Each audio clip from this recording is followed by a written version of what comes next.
ધોરણ 8 ગણિત 9. અચ્છા, ધોરણ 9 વિજ્ઞાન, વર્ષ 18-19, પ્રકરણ 5, સજીવનો પાયાનો એકમ, કોષ, તમારા જેવી એટલે કોષ. આપણે કોષ વિશે થોડું ઘણું જોયું હતું કે કોષ શેના બનેલા હોય, એટલે કોષ શેના બનેલા હોય, અને માઇક્રોસ્કોપ એની રચના, માઇક્રોસ્કોપ દ્વારા કોષનું અવલોકન કેવી રીતે કરવું. સૌથી પહેલા કોષ એવો શબ્દ કોણે પ્રયોજ્યો, સૌથી પહેલા કોષની વ્યાખ્યા કોણે આપી, કોષ કેવી રીતે બન્યો હશે, બરાબર. તો ત્યાં પાછો ગણ ઉકેલાયેલો પ્રશ્ન, પહેલા મરઘી કે પહેલા ઈંડુ.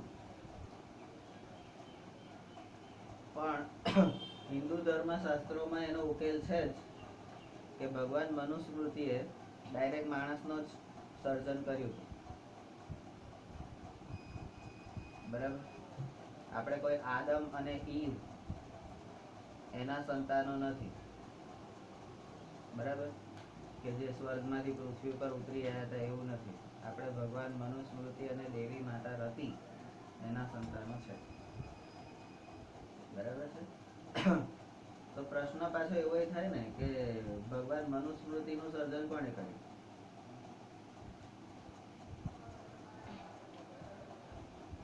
કોણે કર્યું? તો બધાનું સર્જન કરનાર કોણ? પેલો દાઢીવાળો 3 માથાવાળો, શું નામ એનું? ગયડો. હા, બ્રહ્માજી કહેવાય, બ્રહ્મદેવ ના કહેવાય. હા, બ્રહ્માજી, એને બધાનું સર્જન કર્યું. તો તમને પ્રશ્ન એવો થયો, બ્રહ્માજીનું સર્જન કોણે કર્યું? કારણ કે વિષ્ણુ ભગવાનની નાભીમાંથી એક કમળ પુષ્પ પ્રગટ્યું અને એની અંદર બ્રહ્માજીનો જન્મ થયો. આવું બધું લોકો કહેતા હોય. સાચું ખોટું તમારે શોધી લેવાનું, હું કહું એટલે માની નહીં લેવાનું.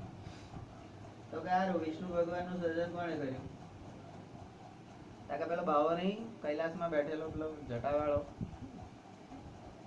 શંકર ભગવાન. હમણાં 15 દાડા પછી જોજો, આ બધી છોડીઓ શંકર ભગવાનની પાછળ પડશે. હે ભોળા શંભુ, મને તારા જેવો ઘોડો હાલ.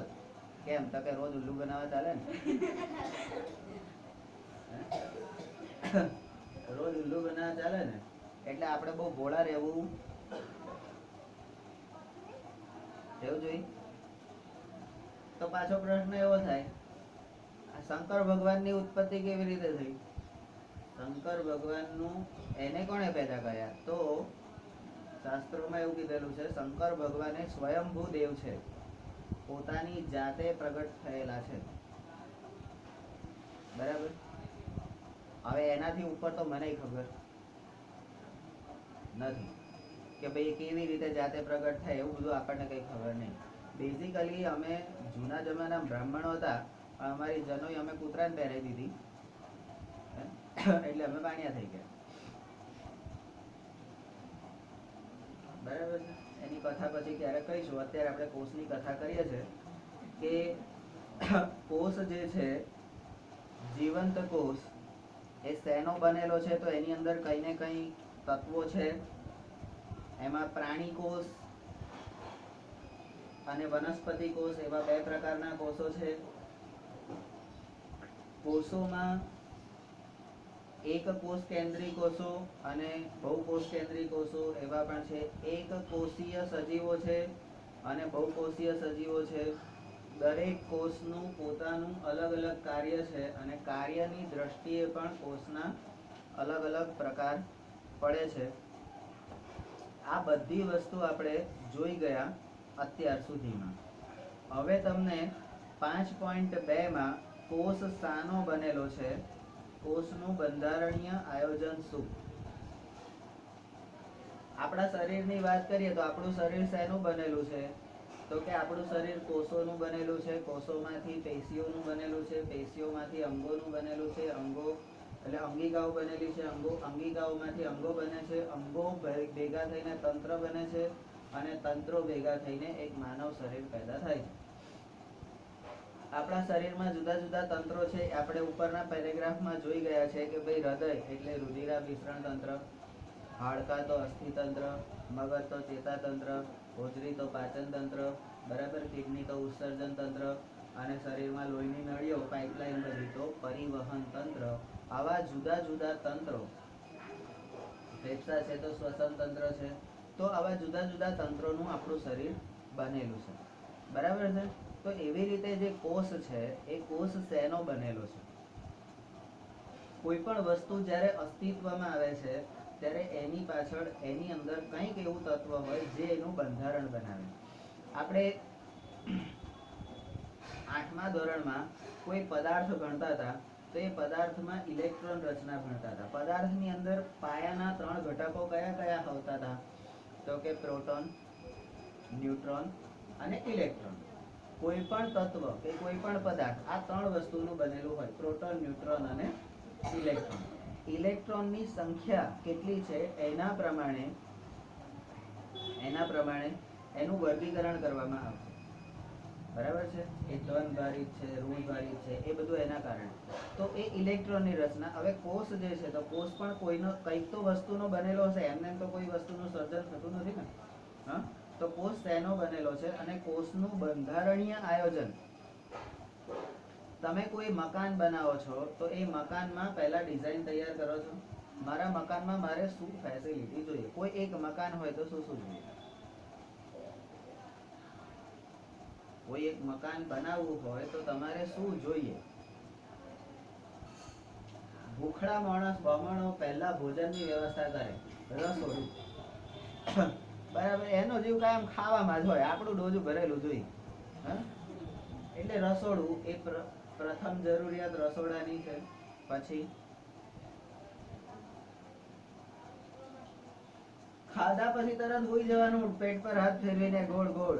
પછી પેટ મોટું થાય જ ને મારે જેવું, બરાબર. સુવા માટેનો ઓરડો. પછી સંડાસ બાથરૂમ. ખાધા પછી નિકાલ તો કરવો પડે ને. પછી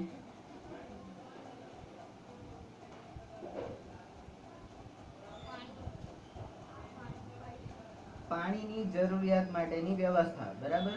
તો ટાંકી છે, પાઇપલાઇન છે, ઉપર ટાંકી છે, મોટર છે, આ બધી, બરાબર. ચાલો પછી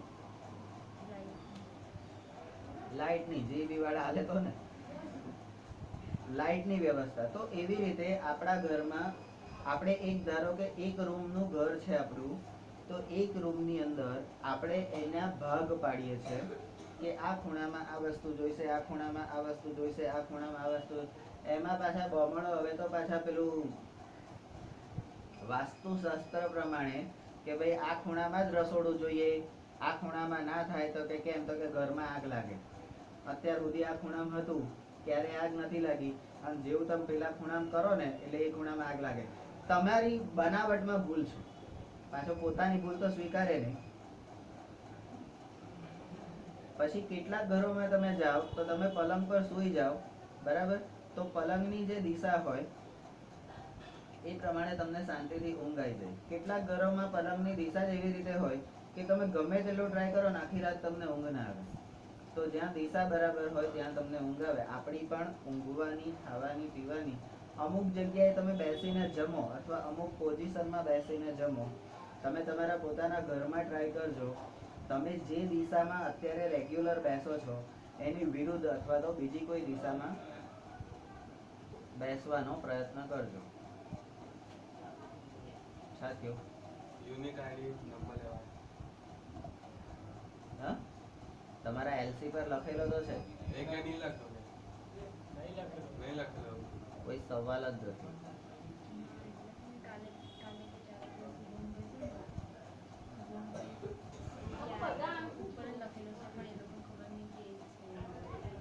તમારા એલસી માં ઉપર લખેલો છે આપણો યુનિક આઈડી નંબર એટલે તમારો 26 2416500604 આવો યુનિક આઈડી હશે અને એના પછી તમારો નંબર લખેલો હશે 11022 કે એવો કોઈ નંબર લખેલો હશે. એ તમારા એલસી માં છે જ, બરાબર. અને તે છતાંય અત્યારે તો કોઈ છે નહીં, તમે આવી ગયા છો પણ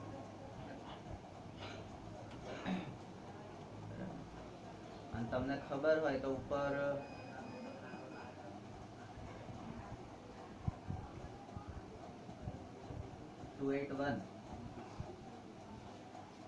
એમાં ખાખી કલરનું જીઆર હશે, ખાખી કલરનું એક કોથળી થેલીમાં હશે, બરાબર. જોઈ લો.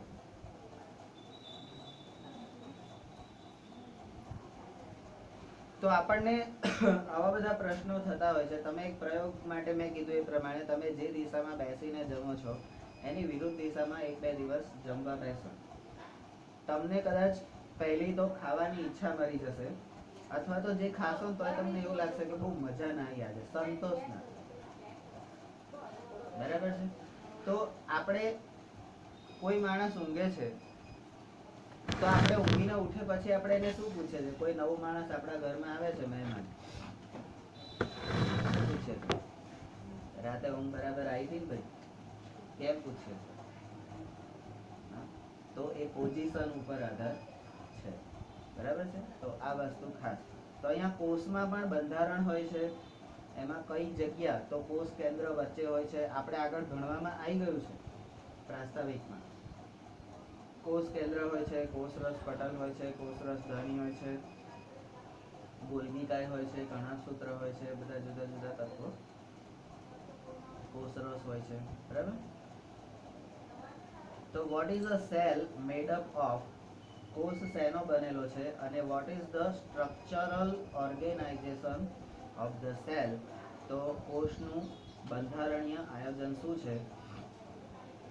નંબર 1, આપણે અગાઉ જોયું કે, બરાબર,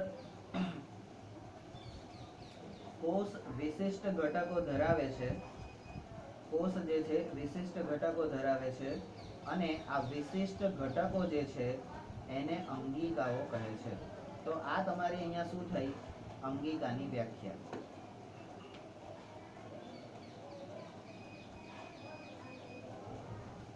બરાબર. તો કોષ એ વિશિષ્ટ ઘટકો ધરાવે છે, એને અંગિકાઓ કહે છે. એટલે કોષના બંધારણની અંદર જે પદાર્થો કે જે તત્વો છે એને આપણે અંગિકાઓ કહીશું. કોષની અંગિકાઓ. આપણા શરીરમાં અંગો કહેવાય, આપણા શરીરમાં અંગો કહેવાય, કોષની અંદર અંગિકાઓ કહેવાય, બરાબર છે. નંબર 2, આ કોષનું આયોજન કેવી રીતે થાય છે?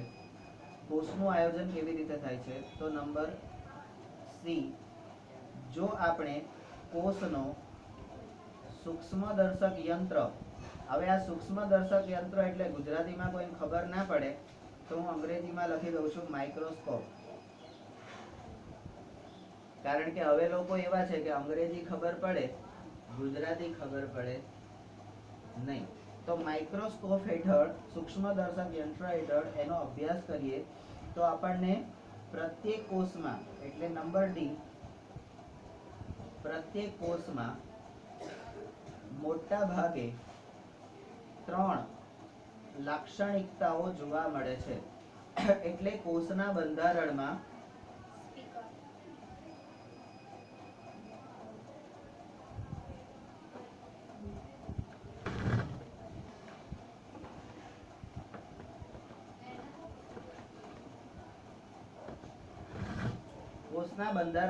બંધારણીય લાક્ષણિકતાઓ, 3 પ્રકારની લાક્ષણિકતાઓ એમાં જોવા મળે છે.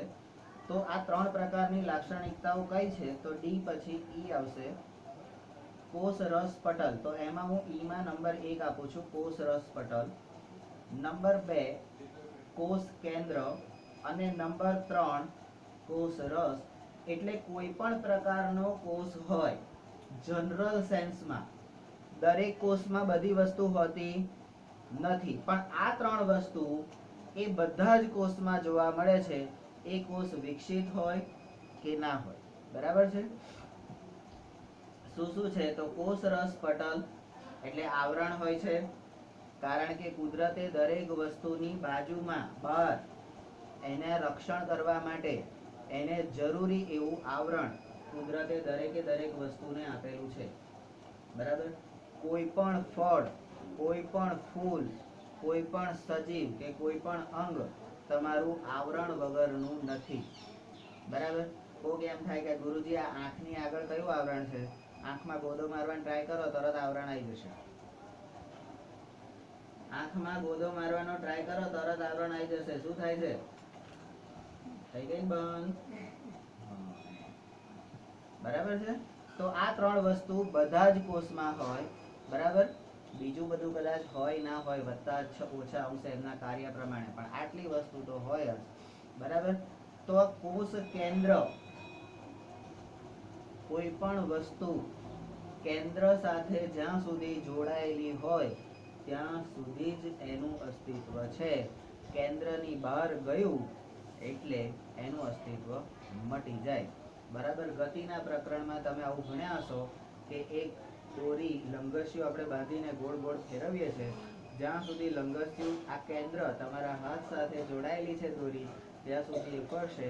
અહીંથી છૂટી ગયું એટલે મુક્ત ગતિ કરશે. અને કોઈ પણ માણસ મુક્ત થઈ જાય પછી એની ગતિ અસ્ત વ્યસ્ત અવ્યવસ્થિત થઈ જાય છે. તમારે કેવી ગતિ કરવી તમારે નક્કી કરવાનું. બરાબર. પછી છે કોષ રસ. આપણા શરીરમાં દરેકે દરેક, એટલે અહીંયા હું આપણા શરીરનું ઉદાહરણ એટલા માટે આપું છું, અહીંયા આપણે વનસ્પતિ અને પ્રાણી બે પ્રકારનું ભણવાનું છે. આપણે બધા પ્રાણીઓમાં આવીએ ભાઈ. કોક હોય વનસ્પતિ, બાકી આપણે બધા પ્રાણીઓમાં આવીએ. એકાદ વનસ્પતિ હોય એટલે આપણે આ લોકોનો અભ્યાસ કરવાનો છે ટૂંકમાં. આને આમ વચ્ચેથી ચીરી નાખીશું અને ખોલીને જોઈ લેવાનું અંદર શું શું છે, કઈ જગ્યાએ કયો કોષ છે, કોષમાં અંગિકા છે, કોષ રસ છે, એવું બધું એકવાર આમ છરી મારી દઈશું. પૂરું. બહુ શું થાય? એકાદ દાડો છરી મારી દઈએ બહુ શું થાય? હા, ત્યાર પછી મરી થોડી જવાની. અને જાય તો આપણે શું? કોષ રસ માનવ શરીર હોય કે એટલે પ્રાણી શરીર હોય કે વનસ્પતિ શરીર હોય, દરેકે દરેક કોષમાં આ કોષ રસ હોય છે. કોષ રસ એટલે પ્રવાહી. આ રસનું કામ શું? પ્રવાહીનું કામ શું? સાલું નાનપણથી એવું ભણાવવામાં આવે છે કે જળ એ જ જીવન છે. આપણા શરીરમાં, માનવ શરીરમાં 70% પ્રવાહી ભાગ છે. સાલું 70% પ્રવાહી હોય તો બાકી આટલા બધા હાડકા બાળકા મસલ્સ બસલ્સ બધું 30% માં આવે? તો કે હા, 70% પ્રવાહી છે આપણા શરીરમાં. કઈ જગ્યાએ છે? કોઈ દાડ જોયું? એકાદ આમ હલાવો તો પાણી આમ હલે છે? હલાવો તો હલે છે? ખાલી અહીંયા આગળ હલાવો, ક્યારેક આમ બહુ પાણી પીધું હોય ને ત્યારે આમ કદાચ માટલું દેખાય એમ. બાકી કોઈ દાડો આમ પાણી ખબર પડે છે? અને હારું તોય બહુ ગરમી લાગે તો અંદરથી પાણી નીકળે છે. કેમનું નીકળે છે? આ બધું પાણી અંદર તો છે નહીં, કઈથી આવ્યું? તો દરેક કોષમાં કોષ રસ હોય છે. અને આ કોષ રસનું કામ શું? તો આપણું કોષ કેન્દ્ર જે છે અને આખો કોષ છે એને બહારના ખરાબ તત્વો, બહારના કુદરતી ઝટકાઓ, બરાબર, એ બધાથી બચાવવાનું કામ એ કોષ રસ કરે છે. તમે સિમ્પલ વસ્તુ 2000ની સાલમાં 2001માં ગુજરાતમાં ભૂકંપ આવ્યો. કેટલાય લોકો મરી ગયા. ભૂકંપ આવવાનું કારણ શું હતું? તો ગુજરાતના તળાવો ખાલી. દરેક ગામની બહાર એક તળાવ હોય છે. કોઈને ધ્યાનમાં છે તમારા ગામની બહાર તળાવ કેમ હોય છે? તમને પીવાનું પાણી મળી રહે. 1, કપડાં ધોવા જવાય. 2, નાહવા જવાય. 3, તરતા શીખવા જવાય. 4, આ બધા તો વસ્તુ જુદી છે. મારાથી એવું કીધું કે છે ને કાલે કેટલા વાગે આવે? 8 વાગે ટ્રેક્ટર અહીં આવી જવાના છે એટલે 7:30 થી 8 ની વચ્ચે અહીંયા આગળ પહોંચી જાય. બરાબર. તો એ જે તળાવ હોય છે એ ગામનું રક્ષણ કરે છે. આવું કોઈને મગજમાં છે? 2001 પછી નરેન્દ્રભાઈ મોદી જે ભાજપ સરકારના મુખ્યમંત્રી હતા એમણે અમદાવાદની સાબરમતી નદીમાં 24 કલાક પાણી રહે એની વ્યવસ્થા કરી દીધી. બધા મોટા તળાવો બધા પાણીથી